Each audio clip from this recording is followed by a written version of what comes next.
Hello everyone and welcome to Felix's weekly space bulletin. Get the lowdown on all things spacey here with Felix, your not-so-roving reporter. We had an action-packed week with loads to talk about, so if you're interested in any of this week's news, make sure to stick around until the end.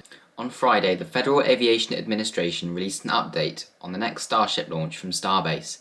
In their statement, they wrote a summary of the first Starship flight and then carried on to say, before SpaceX can obtain a launch license for flight number 2, the FAA must review new environmental information, including launch pad and vehicle changes.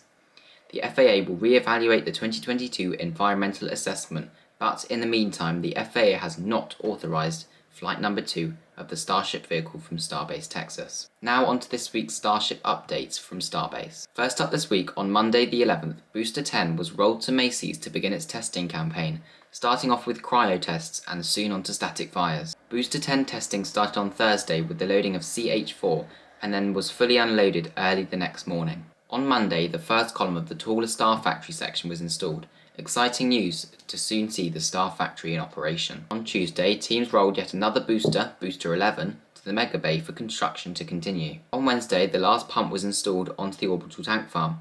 These new pumps will rapidly speed up the fueling process during wet dress rehearsals and launches. On Thursday, Ship 25's transport stand was moved next to the launch pad in preparation for destacking. Speculation is that Ship 25 was lowered as to keep it safe until launch and prep it for flight termination system installation. Also on Thursday, SpaceX released 2 videos on their Twitter page simulating an RVAC firing after a long coast phase, and a Raptor simulating a lunar descent burn.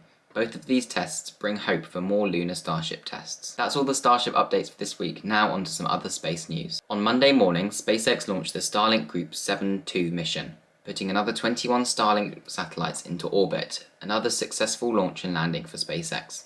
Stoke Space conducted a static fire on Tuesday in preparation for a hop soon. Watch the static fire video here.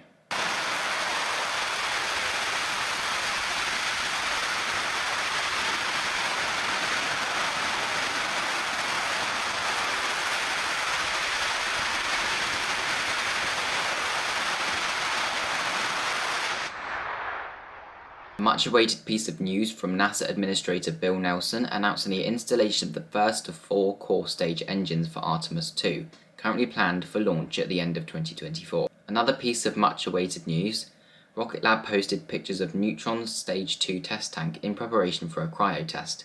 Very excited to see this rocket come together.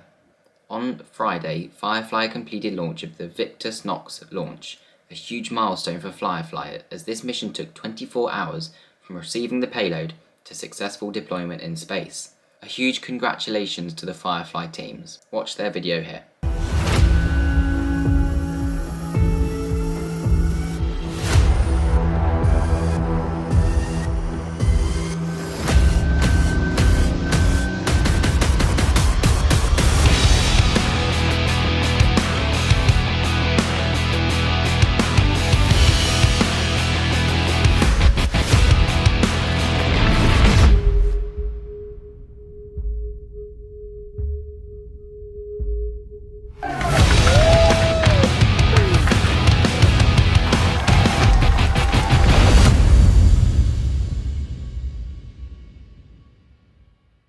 Our final piece of news for this week, SpaceX launched another Starlink mission yesterday with yet another successful launch, landing and deployment. That's all we have for today. Thank you so much for watching. But make sure to like and subscribe so you don't miss out on any of my new videos. A special thank you to my patrons, David, Roger, Michael, Alexander, Ed and Jen. Thanks for watching. See you next week.